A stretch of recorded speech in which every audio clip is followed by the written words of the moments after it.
Madeline put her hands on her lap and fought back the tears.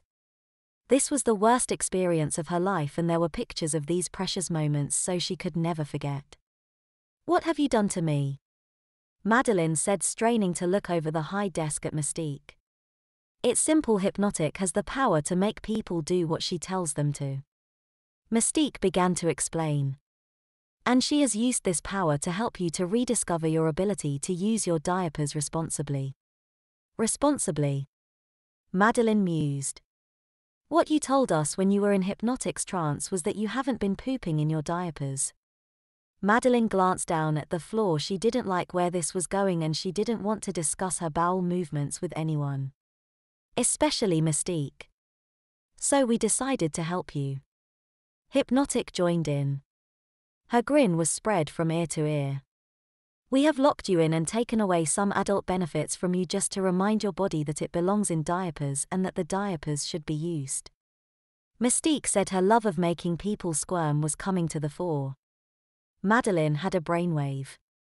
A tiny little thought had blossomed in her brain, one that could help her if she used the idea at the right time. "But I wasn't using my diapers because I'm a baby," she said, hoping that this would work. "Really?" Mystique said with a long drawn-out glance at Madeline. "You are wearing a diaper, with a wet diaper in your bag, and you think that you're not a baby." "No," Madeline said. She had to hope that the next question was asked correctly. "Then what are you?" Hypnotic said forcefully. "A toilet trainer," Madeline said triumphantly. Both Mystique and Hypnotic cracked up laughing. Madeline, however, felt the buzzing in her head again. She hoped she had found a way to break the hypnotic programming by doing this. Just like the technique Jean had shown her. "Actually, you are a failed toilet trainer," Mystique said, regaining some composure. "You had a wet pull-up in your bag, so sorry, you are still a baby." Madeline felt her head buzz. She wasn't getting out of this that easily. "Here's your skirt, Ms. Pride," Mystique said, throwing it gently towards Madeline, who stood up and pulled off the tutu. Taking the skirt, she pulled it around her waist and tried to fasten the clasp. "Go in," Madeline said, aggravated. "That is one of the problems of being a baby." Hypnotic smirked. "Trouble with dressing oneself." She stood up and fastened Madeline's skirt. "Anything else I should know of?" Madeline demanded. "Lots, but you'll figure them out." Hypnotic laughed. "Being a messy eater.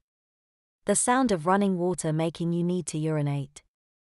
Having to be strapped into furniture to be able to sit on it, the inability to swim without flotation aids, trouble with walking great distances, inability to use electrical equipment that isn't touch screen, only able to ride a tricycle, and of course a love for the taste of X-Lax. Any of that interest you?" Madeline gulped. They had thought of everything.